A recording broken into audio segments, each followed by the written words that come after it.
Hey there, welcome to this episode of the Legal Paige podcast. Today's episode is all about speaking, conferences, and events post-COVID-19 and what that is all going to look like.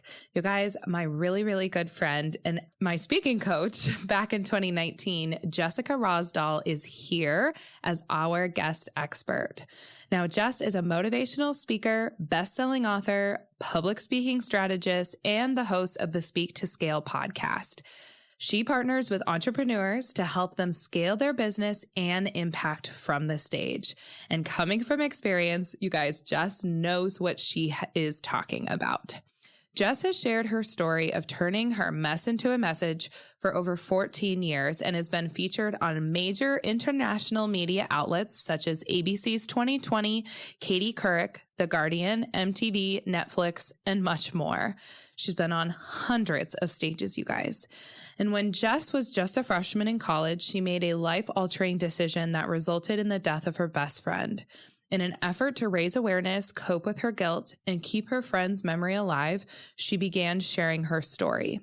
Jessica spoke to over 15,000 young adults across the country before she was sentenced to prison. By sharing their stories, Jess's clients are transforming what they once considered limitations into some of their greatest business assets and speaking abilities. And you guys, Jess has all kinds of connections in the conference and event industry across the United States. She's in conference organizers' ears. She obviously coaches speakers that are on speaker lineups for large conferences that are in-person conferences, and also has a lot of experience into how this has all changed into more of a virtual space. So she is here. This is one of my favorite episodes I have ever recorded, and I know you guys are going to love it. Jess and I just talk casually and really get to the meat of what is at the forefront of all of our minds. What are conferences and events going to look like now? So let's just get to this episode, my friends. Here we go. You're listening to the Legal Paige podcast, where we chat about life and business with a legal twist. I'm Paige, attorney and photographer helping online businesses and creatives tackle their business dreams without breaking out in hives. No more legal mumbo jumbo. This podcast features simple, bite-sized advice that'll have you legally legit in no time. Are you ready? Let's get started.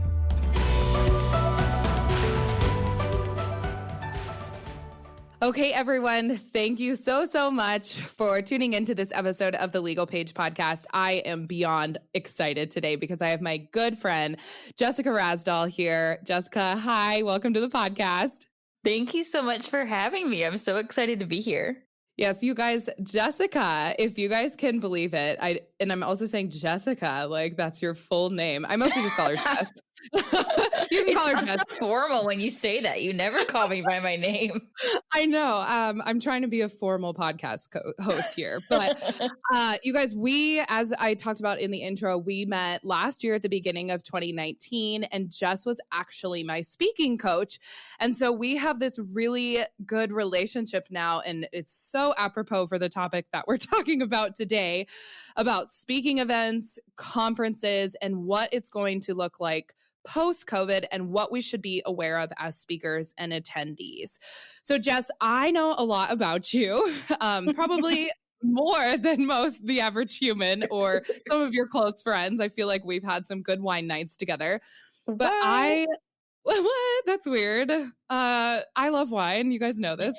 I would love it if you could introduce yourself to all of the legal pagers listening that may not know you and what you do and why you do it. Yes. Well, first off, I'm just so excited to be here, and I can't thank you enough for having me on. I am the public speaking strategist. So I help small business owners use public speaking to scale their business, because I know that all of us have something important to share, but I don't believe that speaking should be this individual thing in your business that's like off to the side. It should work with everything you're already doing to allow you to serve more people and share your message and grow your business. Awesome. So just a little bit more about kind of what I did with Jess, just in case you guys are interested. And then just quickly before we kind of get into everything, I'd love for you to share to others who are maybe looking to get into speaking or who are already speaking, kind of the different offerings that you have. But back at the beginning of 2019, you guys, I was transitioning from, as you know, I opened the Legal Page at the end of 2018. That's because I was leaving my federal clerkship with a district court judge. And then I was kind of, I really wanted to get into speaking, of course, and be on the stage and all those things like we all think are so cool. I'd always loved public speaking. I had done I did speech and debate all through high school, all through college. And then I did moot court and trial team in law school and pretty much did all the things I could do to public speak, which is funny because it's like the number one fear of everyone in the world. But when I was working with Jess, when I first started thinking about working with her, I knew that it was going to be a transition from all of these like very specific, very, it was cookie cutter, like what you had to do with speech and debate and moot court and like, trying to do, mock trials and things like that. I knew that public speaking for like creatives would look a lot different. And so I joined Jess's in-person mastermind. And I'm not sure if you have these anymore. And Jess, you can talk about that. But it was one of the most pivotal things that I did at the beginning of 2019. And there was, I would say about 6 to 10 of us in her mastermind. And the small group atmosphere was super, super helpful.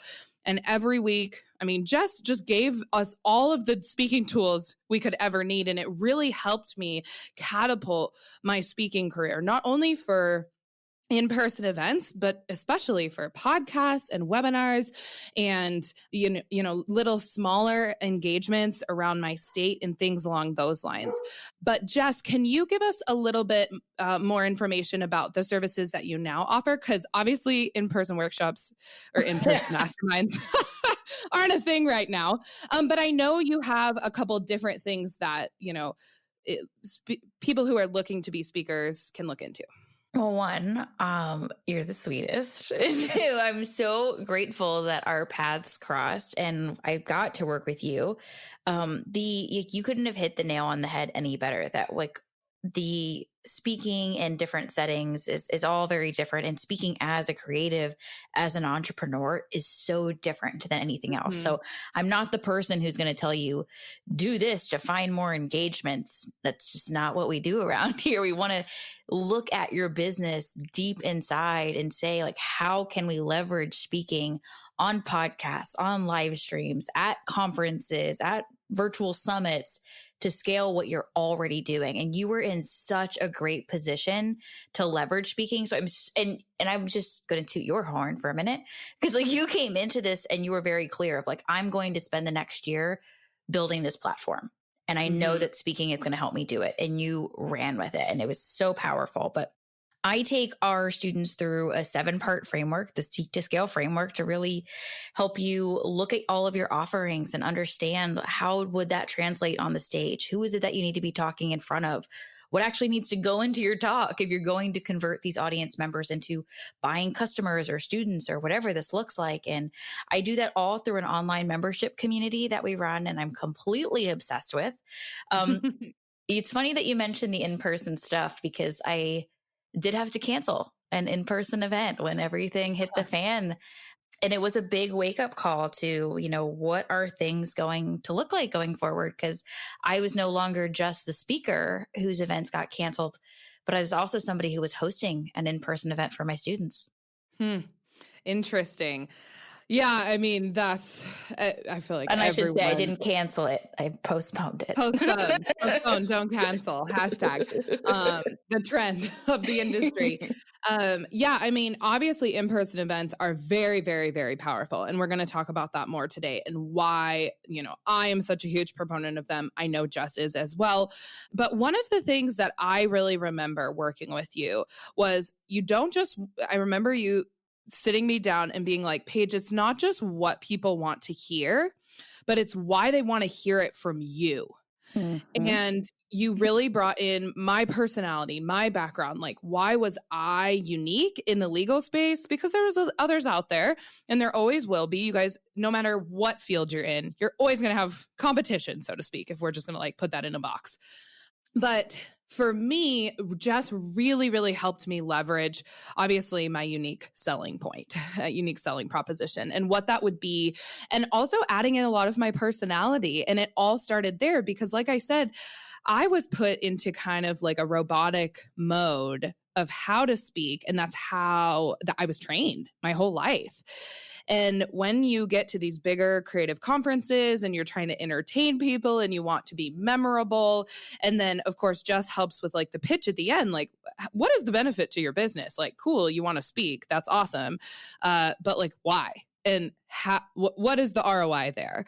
So she really helped all of us in her mastermind grasp that. And looking now, if we just, we'll move on here in a sec, but looking at our little small group of Oh my ladies, God. it's crazy town because I think all 5 to 6 of us were speaking like crazy in 2020, you guys. It's insane. And I love that you're talking about that individual element because, right, you would think, oh, if, these 6 women were together in a mastermind, they all probably look and sound the same on the stage. And that's not, they could not be more different. They could not be more different. And like, that's the magic, is being able to say, how can I make the way that I show up on that stage a consistent branded experience? That way, when somebody follows me on Instagram and they watch my stories, or they meet me in the hallway at an event, or they're on my email list, it feels like the exact same experience. And if you don't stick yourself and your story into that presentation on the stage, it's not going to feel like that. I love that. And yeah, I'm thinking like, Jess and Janelle and Corey and just all of these ladies who have a very, very, very different speaking style. They obviously have different things to talk about. They're not lawyers, so we don't talk about the same things. But it was wonderful because now we all work together, and we probably will work together for the next decade or so, if not longer, on how we're transitioning as speakers and what that is looking like, in the wake of COVID, of course. So what better transition than to talk about can you just give us the lay of the land of what things look like for conferences and large events at the beginning of 2020? Because from my perspective, it was a hopping year. Like, people were really jacked to go to conferences and events. They were, because, we were just coming out of this phase of like online courses are jam.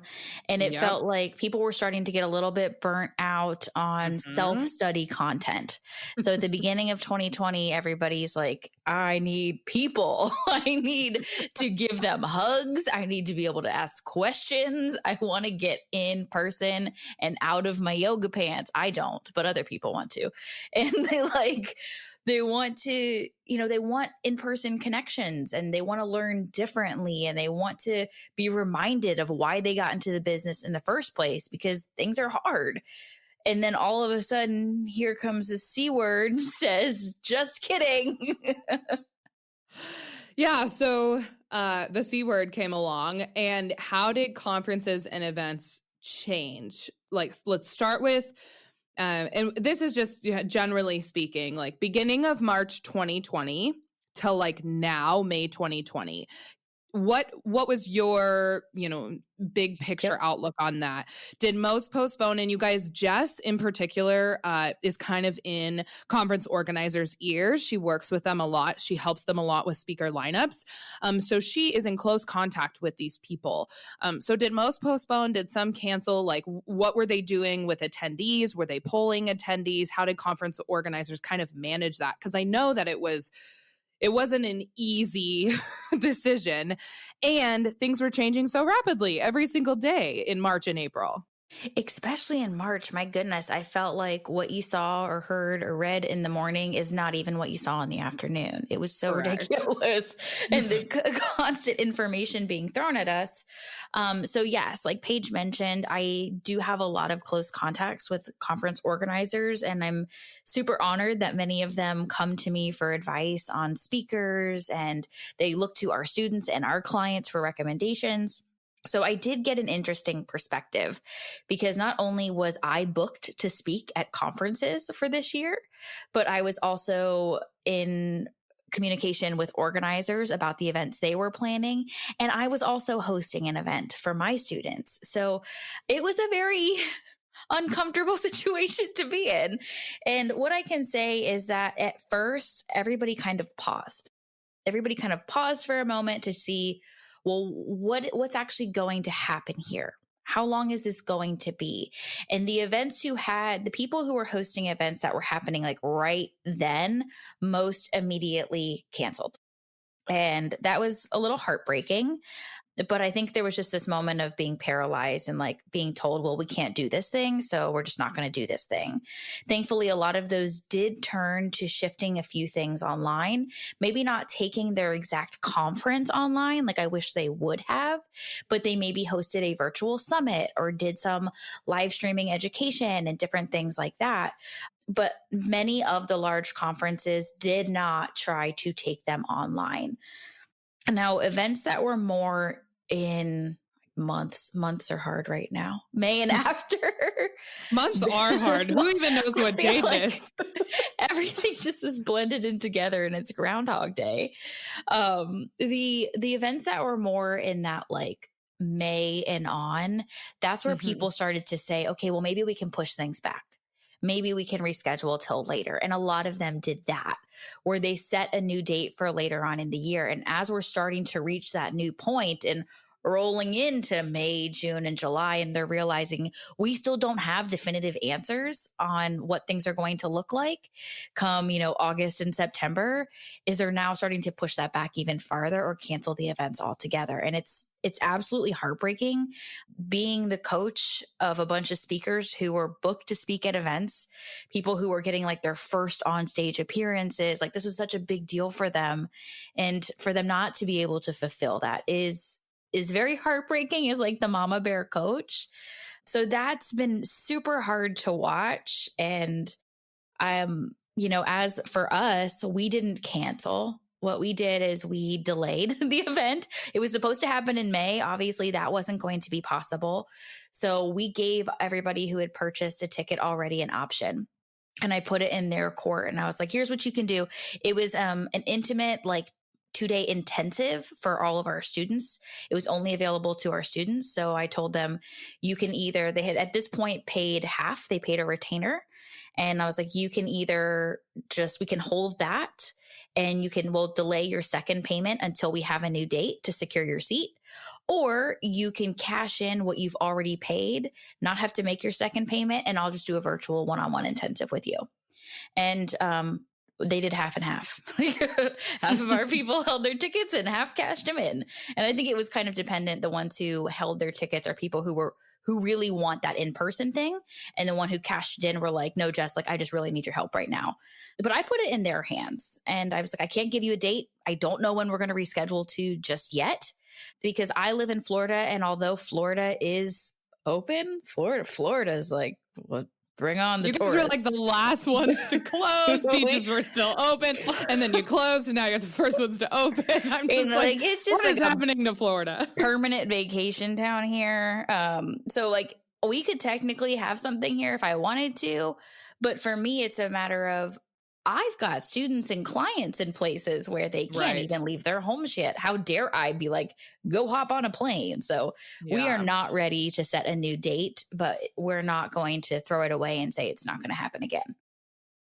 Yeah. So let me just add in a little bit here in terms of what I've been thinking about as Jess has been talking. I mean, from a legal standpoint, I was on the phone with these event organizers from, being Paige, the lawyer. Mm-hmm. And unfortunately, they were all on the phones with multiple lawyers getting every advice, all kinds of advice possible in terms of what did they do? Because not only were they paralyzed in terms of what people were going to think and how, attendees and speakers that they had lined up were going to act or react to it. It was more along the lines of like, I have a lot of risk and liability here that I didn't ever have in the past. Maybe some of them had event insurance, maybe some of them didn't. They had huge, you guys, you have no idea, huge contracts with these hotels or like, venues that they were hosting the events at. And I'm talking, you guys, like 50, 100,000 plus. And then food and bevy minimums and all kinds of things. Like you have to put it into perspective for them. I mean, there was a lot of money on the line there. And then the attendees had paid. If you've never hosted an event, it's absolutely like even just the Wi-Fi is so expensive. It's so expensive. So expensive. I mean, it sounds like super fun and like, oh, that could be something great to do. But what the reality was, all of these conference and event organizers were facing like multiple things that they had to take into consideration.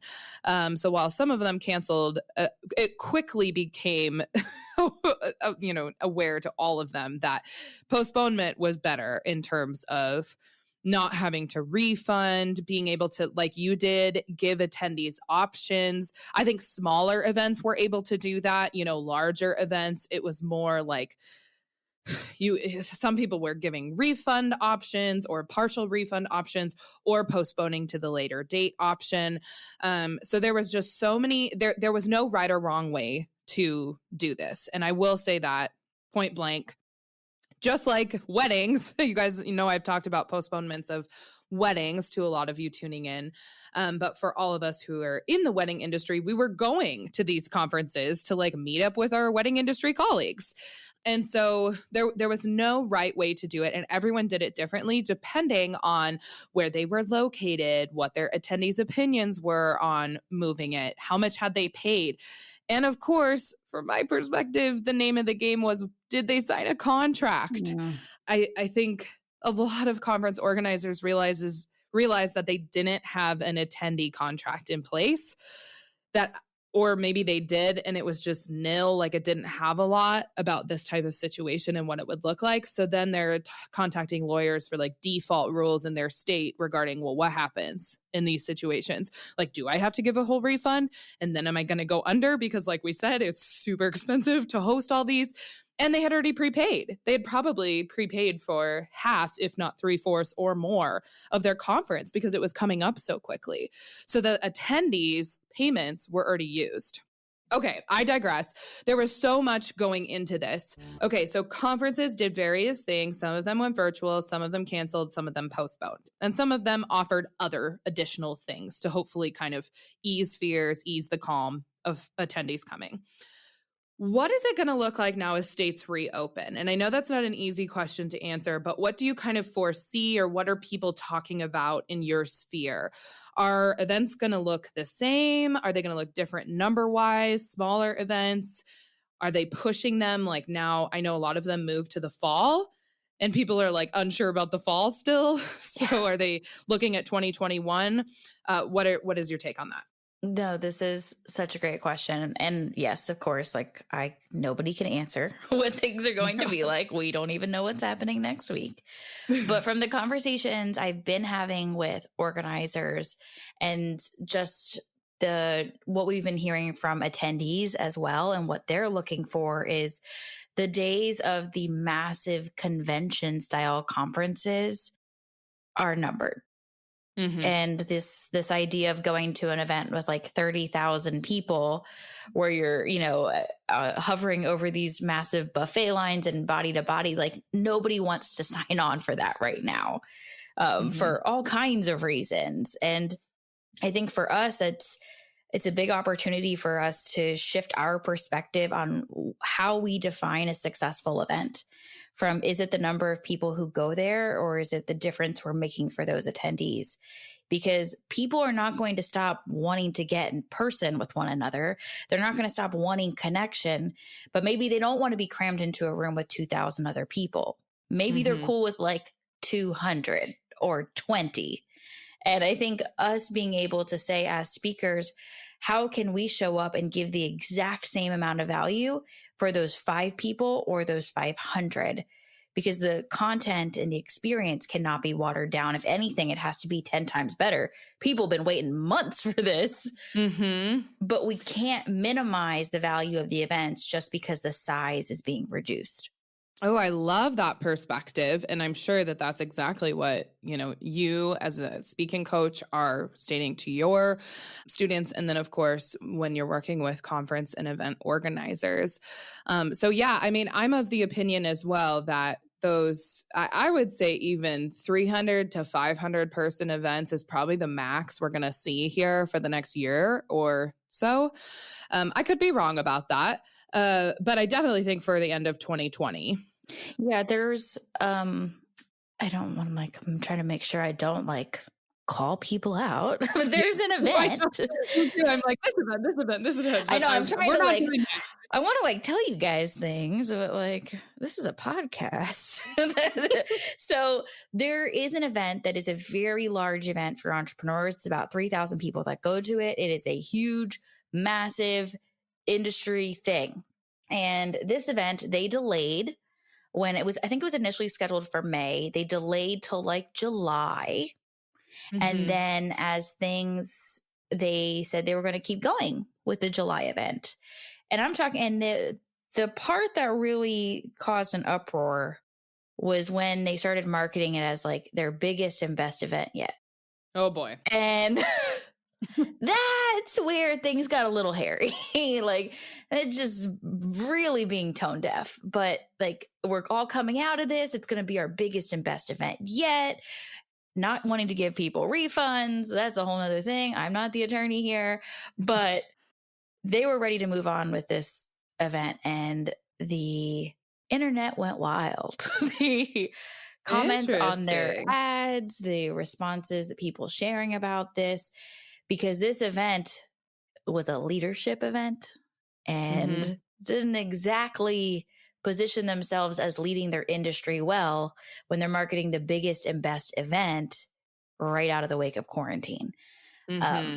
So I'm not saying that people aren't still going to try to host these events, because they have Lord knows how much money invested with that. There are celebrities on this stage, and I'm sure that money is not coming back to them. So they're going to try to recoup.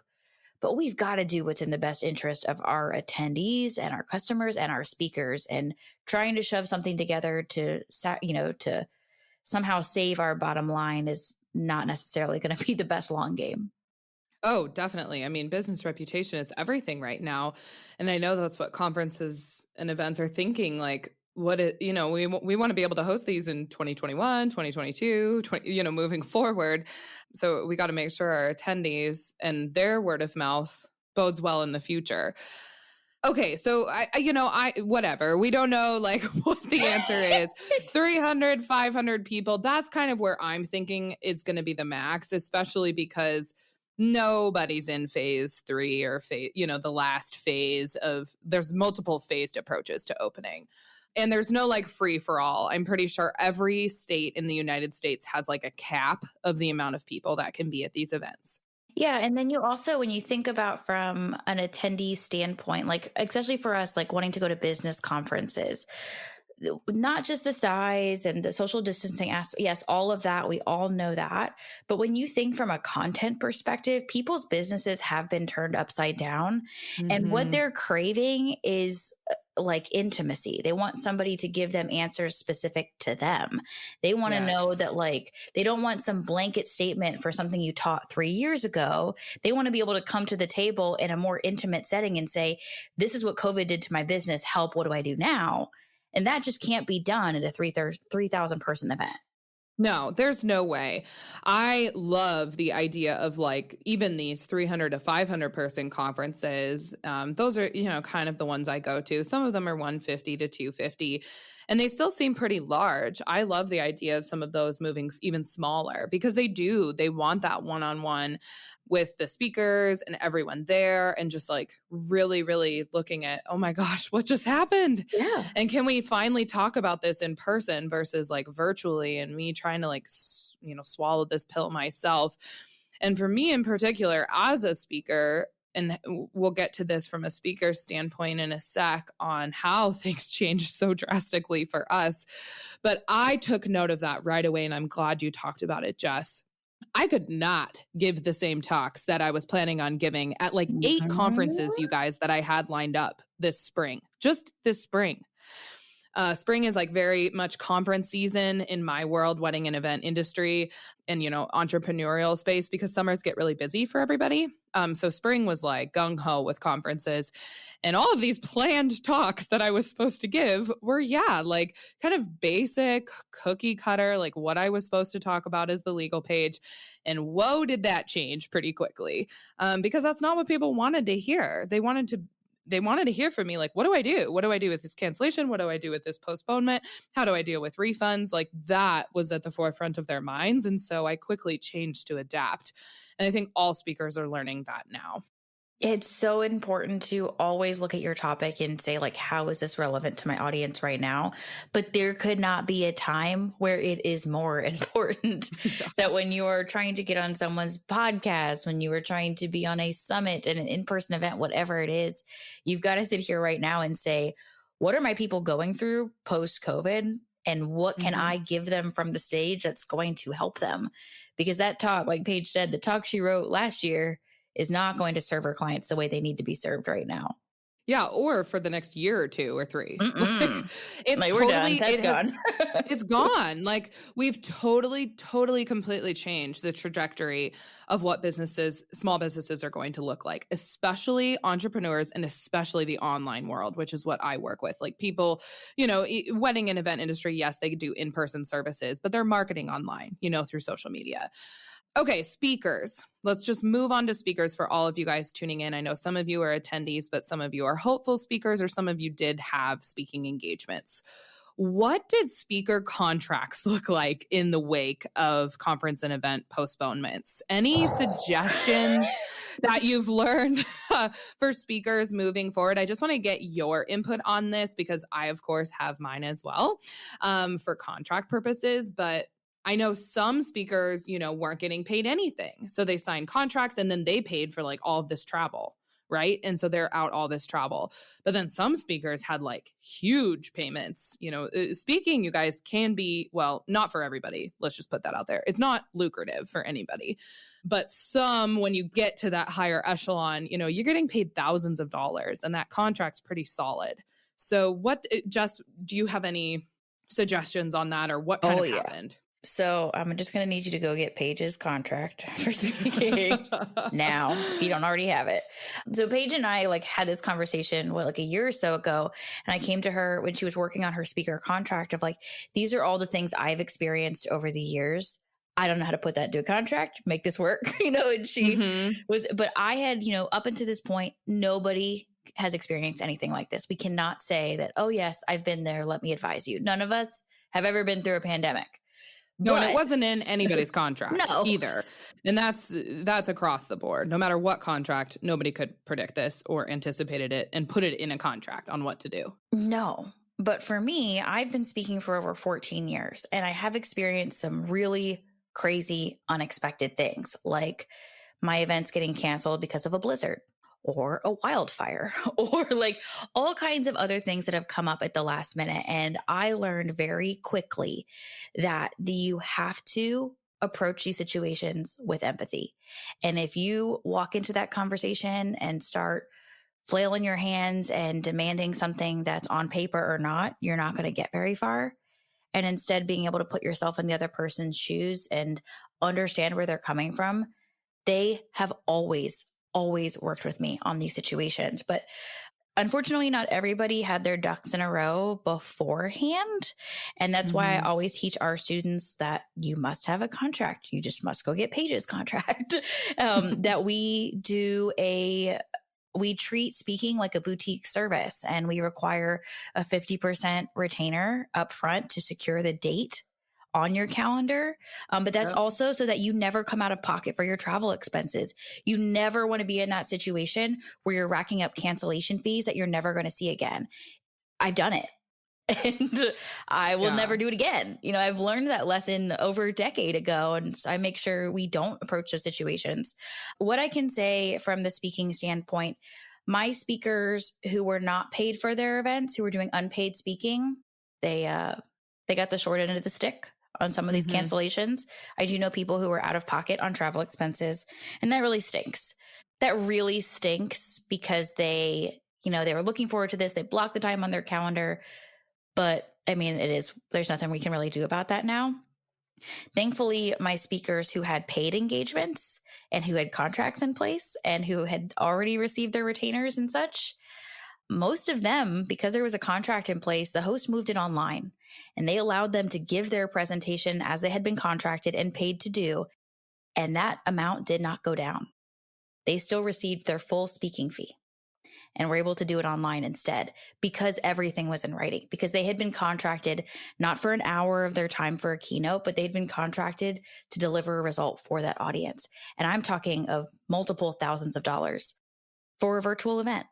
And I think when we can start to shift our focus away from, can I get on your stage for an hour, to this is the transformation I'm going to create for your audience, people are willing to pay for that experience, and they're willing to jump through the hoops, to create an online setting, to figure the thing out in order to still get that to their people.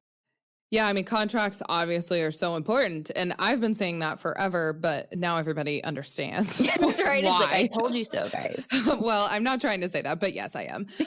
Yeah, I told you so. But I think also, you made a good point here of empathy, working with the conference organizers. And you guys, you got to have the contract to begin with.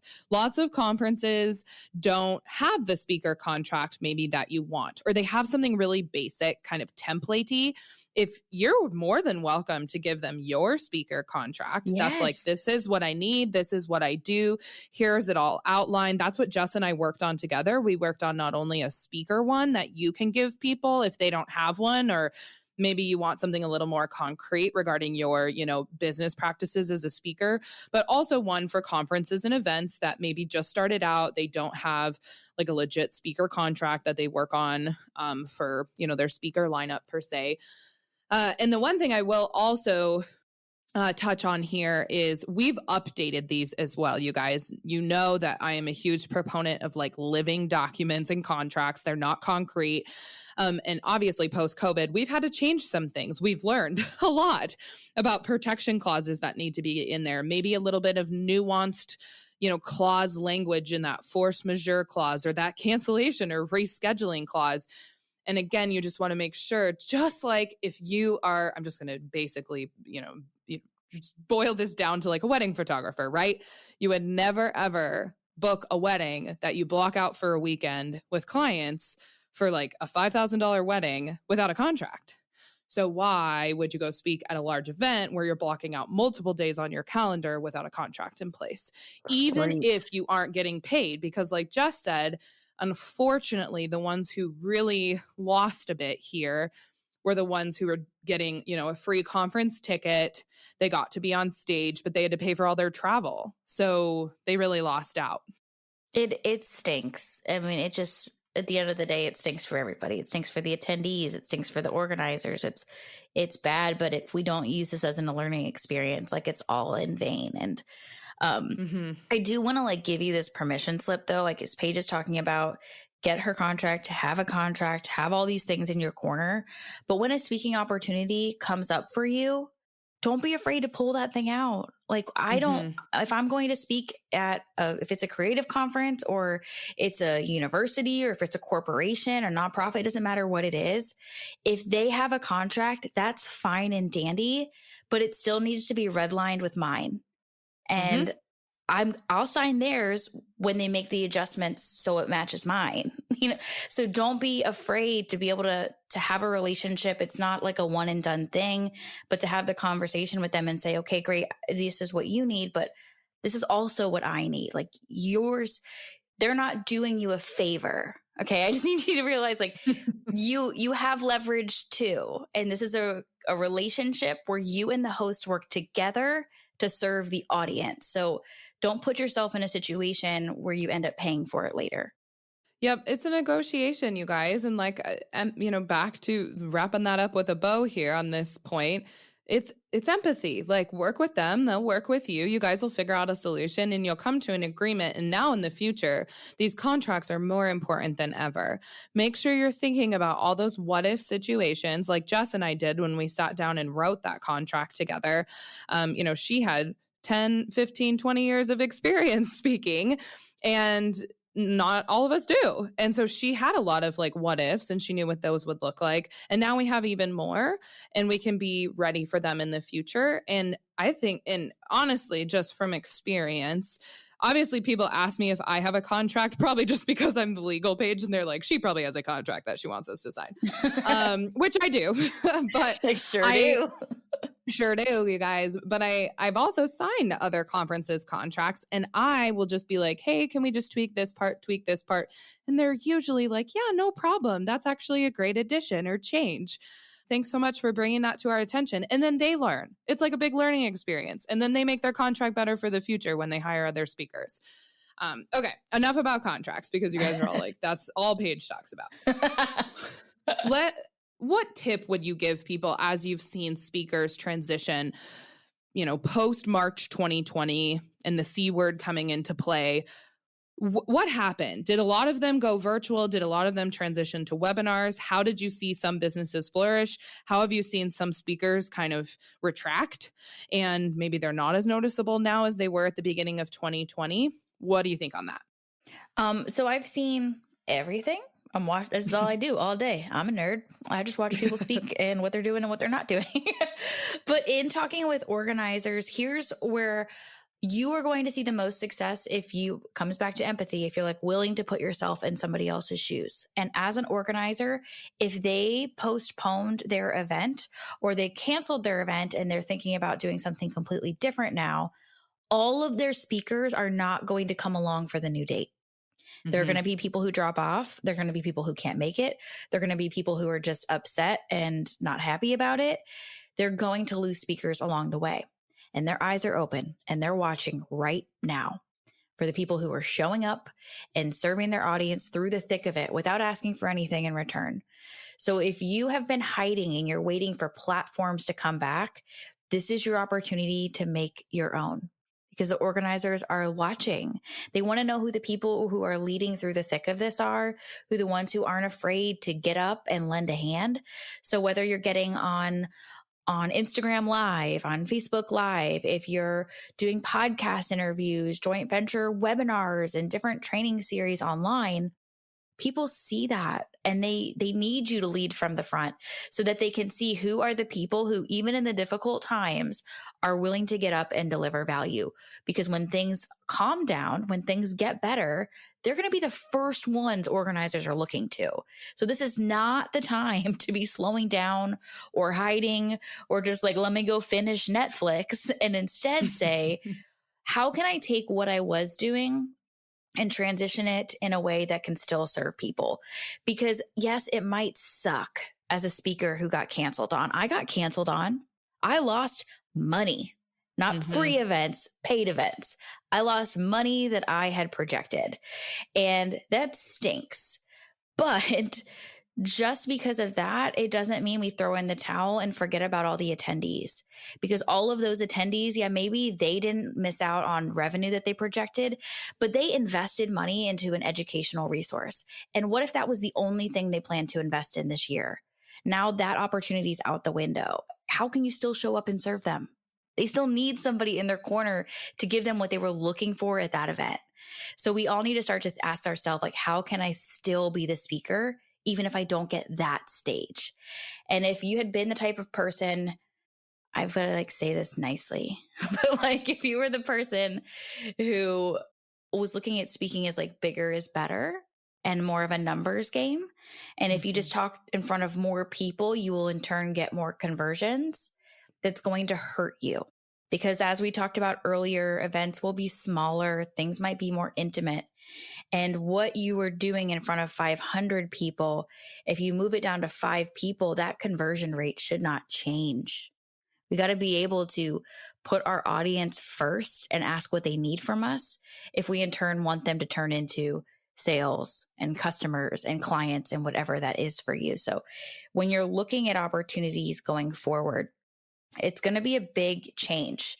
And before, if you had asked me a few months ago, we were having like a one-on-one conversation about finding speaking opportunities, I probably would have been like, okay, friend, what stages do you want to be on? I would not ask you that today.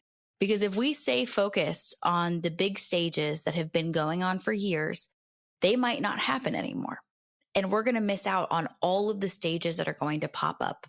Instead of focusing on events, I want you to look to the leaders. Who are the people who are leading communities? Who are the ones who are stepping up right now and leading that conversation? Because they're going to be the ones who host an online summit. They're going to be the ones who pop up with a podcast. They're going to be the ones that when things start to open, maybe they host an intimate workshop, because it's not the events we need to be focused on, but it's the relationships and the leaders of the packs of people that you want to be in front of. Yeah, I just love everything you said. It's like I have so many comments to that. First and foremost, you guys, pivoting, like the power of pivoting as a speaker. You're trying to up your game to like an educator, right? To be a leader. And that's what Jess touched on here. If you were able to pivot and make this not like a dreary, sad thing during Corona season, and we're able to be like, people craved leaders. They wanted help. Everyone was in the same boat and everyone didn't know what to do. And if you had at least like a couple answers or some suggestions, they were looking to you. And organically speaking, Jess, it's really interesting for me to look back on the past 3 months because you guys, I'll do a podcast on this some other time. But if I look back to where I was at the beginning of March 2020 to where I am now at the end of May 2020, you guys, our business has grown so much because I didn't even realize what I was doing in March. Now I can look back and be like, oh, okay, I guess I was like making semi-strategic decisions. But really all I was doing was like, people needed help and I was there to help. And then I just reached out to, like Jess said, all these community leaders. And I was like, how can the legal page help? Do you want to do a webinar? Are you doing a virtual summit? Should I be on your Facebook Live? Do you want to be on Instagram Live? Like, what can I do to serve you? And you guys, I did everything free. Everything. I didn't get paid a dime. And that was a way bigger ROI and conversion for me at the end of the day than any of these speaking events were that I had projected and lined up. I was just there speaking to, sometimes, like Jess is saying too, like you go for the big events and you want the big stage. And I am privy to that. Like, I'm a victim of that. I was excited about the big stage and something I was gunning for or whatever. I had this big ego. Drop the ego, Paige. Hold on. I'm going to call you on that one though too, because in the beginning, yes, you were going for the big stage, but you also walked into that conversation at the beginning of the year and said, I'm speaking to build brand awareness. Mm-hmm. Like your main goal wasn't conversions at first. And I think that's the part that a lot of us, we need to make sure we say that, because a lot of people don't ask that question first of what's the goal for speaking. Is it to like build credibility, be seen as the expert, or is it to make money and to get conversions? Because at first you didn't have all the back end stuff set up. No, I didn't. And people needed to know you as not as the photographer, but as the legal page. So yeah, you probably do want to be on the bigger stages to reach more people and build brand awareness, but your business has changed and brand awareness is not what's most important anymore. Yeah. And I was able, I mean, you're right. Okay. We're looking back at this now. My speaking coach and I are talking. You guys are just tuning in, flies on the wall. Tuning into the coaching session. I'm like, okay, yeah, I guess I did do that in 2019. That was my goal. So it did line up for me quite well. In 2020, I was like, oh my gosh, I got all these big events that like I've worked so hard for and I've really wanted to do. But again, I always check my ego at the door and I'm like, Paige, that was an ego moment, and like take a step back here. Because I didn't even realize that this is what I'm kind of talking about is in March, I was like, okay, well, there's no speaking events and like, what do I do? And everyone's asking me for help. And so I just like took every opportunity that I had. And Jess is saying here too, like, it doesn't matter if you're speaking to 500 people on a stage, 350 people on a webinar with a larger community. That's something you should definitely check into as a speaker. Or for me, I did Instagram lives and Facebook lives with people who were just starting to be educators. Maybe had 50 people to 100 people on their lives or less. I also I did like someone was pivoting like an in-person workshop. I did a couple of these actually, where like they had more intimate, like 15 to 20 person workshop. They weren't able to host it. They wanted to at least give value to their attendees in some way. And so I jumped on Zoom webinars with them, just like, 10 people, 15 people. And you know what, you guys? The conversion was way better. Probably like crazy, like 50 to 70% conversion, like crazy town. On then, I'm just serving, giving them everything and giving them a lot of time with me, an hour, and they could ask Q&A and not be in a larger group and get their questions answered. And then at the, I never like really pitched anything. I always like gave them a discount code and was like, if you need to get a contract. And again, it's going to look different for everyone because everyone needed contracts right now. So I was able to give that to them. But I just gave them an option, and the pitch was really organic and it didn't feel yucky.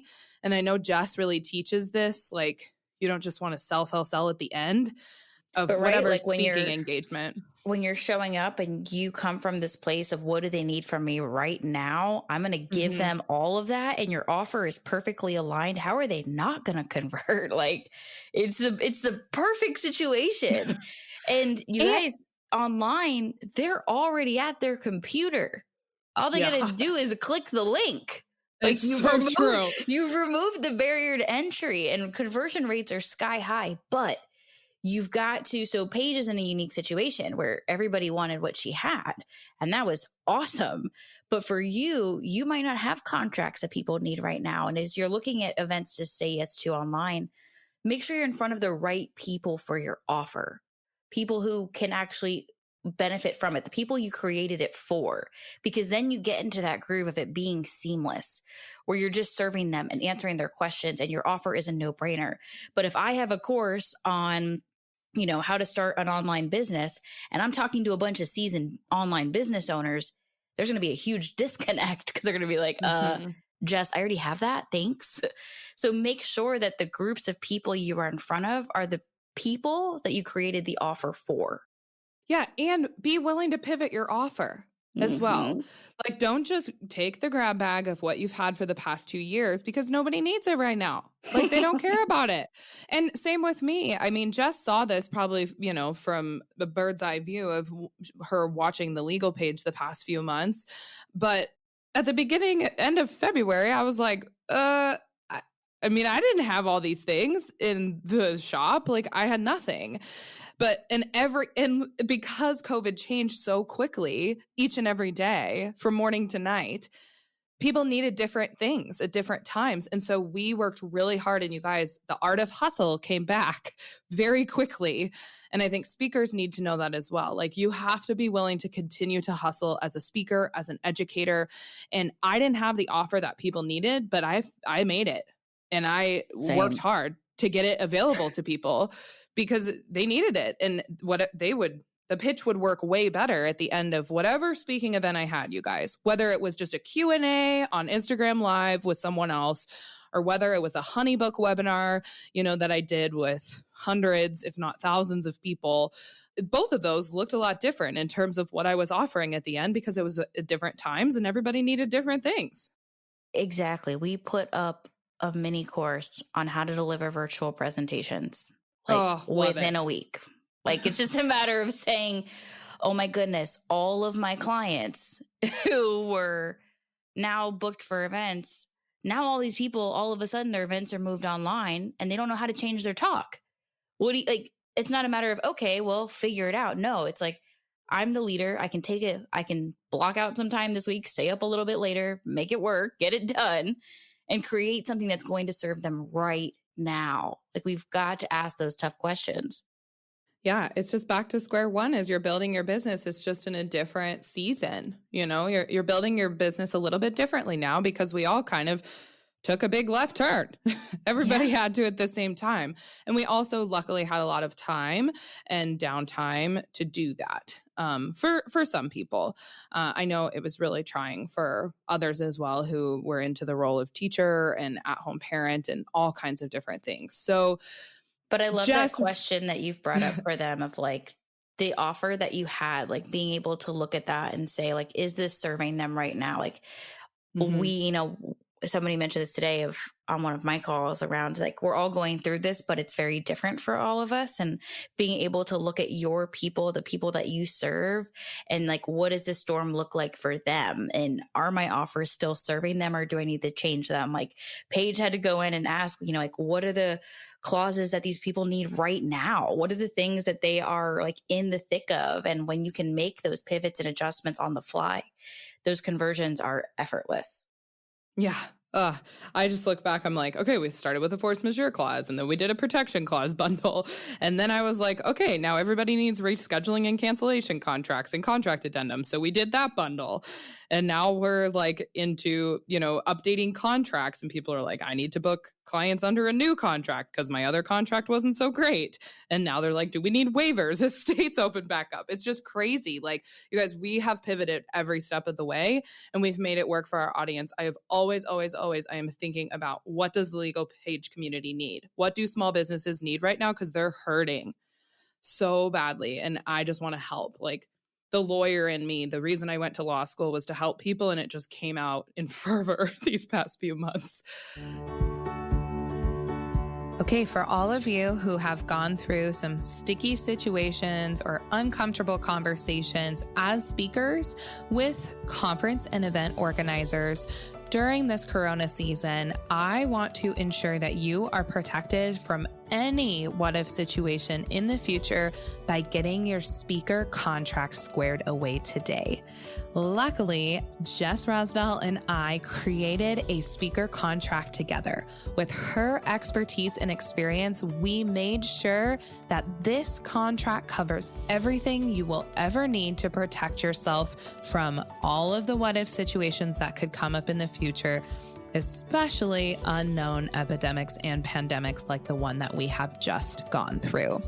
It is updated with all of the protection clauses, force majeure, cancellation and rescheduling. Just as speakers kind of pivot, go online, do webinars, do obviously all kinds of virtual summits, virtual events, I would love for you to end here on fear, okay? I know a lot of people, not only speakers, but conference organizers and attendees, they still have the fear of the C word. What's going to happen in the future? You guys, nobody knows. Nobody knows. We're all in the same boat here. Everyone's in the same boat. No, who knows what's going to happen in the fall or in the winter or come 2021. But how should people not let the fear of COVID-19 stop them from adding in, whether it's in-person, smaller speaking events to their calendars or virtual summits and online things to their calendars? And then for the people on the fence of attending these events, what would you say to them? Now, I'm just going to remind you guys that speaking has been around longer than any of those fancy, smanchy, sparkling marketing activities that you love. Like, speaking's been around before Facebook ads, before Pinterest, before Instagram. It's the oldest way that we communicate with people and deliver value to them. And it's not going anywhere. The only thing that's going to change is the way that we do it. And that's okay. So I'm going to challenge you to take the time to figure out what your message is going to be. What is the one thing that you can say to your audience, whether it's in person or online or on a podcast or in a video? The format doesn't matter. Forget that part for just a second, because the how, we can figure out all of those mechanics later. But your message, like your story that's going to be translated and poured into your people, that's on you. And that's the part that you get to control and you get to determine. And it's the legacy you leave behind. So I'm going to challenge you to figure that part out now. Remove yourself from all of the hows of how you're going to get it in front of somebody, because that's where you're going to create something really powerful. And then you have this concrete thing that as the tides shift and things change, as things start to open back up or you have opportunities online, you've got this thing ready in your back pocket to go. You can say yes to opportunities. You can show up for your people. And all you have to do is worry about, all right, Do I turn on the webcam or do I buy a plane ticket? And the how part of it is a lot easier to figure out than what you're going to say. That's the hardest part of the whole equation. And if you've been fixated right now on where you're going to speak and what that's going to look like, you're going to get stuck there because that's changing every day. So I want you to focus on the one part you can control, and that's the message you're going to share. And if you're an attendee and you're wondering, what do I do going forward? You get to decide that. If you want to go to in-person events, if you don't want to go to in-person events, I'm going to put that in your control. Like, you are the person driving your ship. But what I'm going to challenge you not to do is to give up on pursuing that education for your business. Whether it's online or it's in person or it's an intimate event or a large event or an online summit, don't stop pouring into yourself. That's where the magic happens. And that's where you're going to find the inspiration to craft your own message. So allow these speakers to pour into you, allow yourself to be reinvigorated in your business, because this stuff is heavy that we're all walking around in right now, and you don't have to do it alone. Yes, yes, yes. Jess, you are a genius, you guys. That last little tidbit, I'm soaking it all in right now, and I hope you guys are too. This was one of my favorite podcast episodes I have ever recorded. And I want you all to hear that tuning in. Jess is such a powerful speaker, obviously. I hope she touched the hearts of a lot of you. But for speakers, for attendees, for conferences and events moving forward, it's going to look a little bit different, but be willing to adapt to that, versatility, and, continue to expand your business, continue to be a speaker. Like Jess said, it is the longest standing marketing platform that you have. You can do it. If Instagram goes down, if Facebook goes down, we can still be speakers. It's just, you might have to change it a little bit. Jess, you are one powerful woman. I adore you, and I hope you guys all got to know her a lot better on this episode. But where can people find you? And if you have any final quick tips or freebies that you would like to share with our listeners, feel free to send them that way as well. And you guys, we will definitely make sure to have these in all of the show notes and links when we promote the episode. Well, I can't thank you enough for allowing me to come here and just nerd out on all the speaking things with you. You can come hang out with me over on Instagram at Jessica Rasdall. But if you are somebody who is I want to speak and I don't know where to start, Jess, this is crazy. I do have a free training series that you can go through, and it's going to help you do that one thing I told you and figure out what your message is, who you need to be speaking to, what difference you can make for them, what this will all look like for your unique business. And you can find that at howtostartspeaking.com. Kind of easy to remember. Super easy to remember. And I'm going to blast that to everyone, because if you can get a free training from Jess, please go do it. If you do anything, if you learned anything from this episode, go do that. Well, Jess, thank you so much for giving your time. I know this was a little bit longer of a conversation than I anticipated, but I think it was super needed. And I think everyone tuning in probably thought so as well. So thanks again, my friend, and we will talk soon. Thank you. Thanks so much for listening to this episode of the Legal Paige podcast. See, I told you being legally legit isn't so scary. Be sure to visit thelegalpage.com for all show notes. And it would be super awesome if you could head over to iTunes and leave a review. Last but not least, don't forget to join my free Facebook group for unlimited legal and biz Q&A. Chat soon, Legal Pagers.